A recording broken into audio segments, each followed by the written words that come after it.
start with what are the business drivers and the environment that you're working in.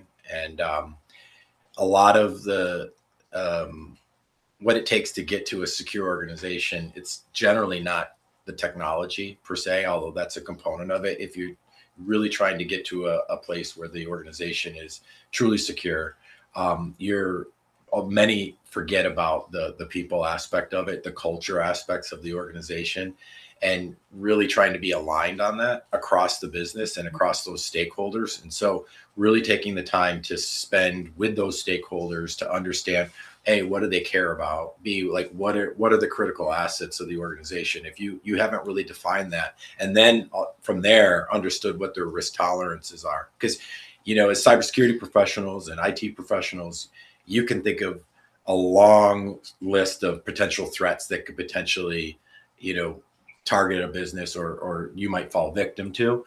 But does the organization really care about that? Because you can get really lean in and, just feel that this is a really urgent need.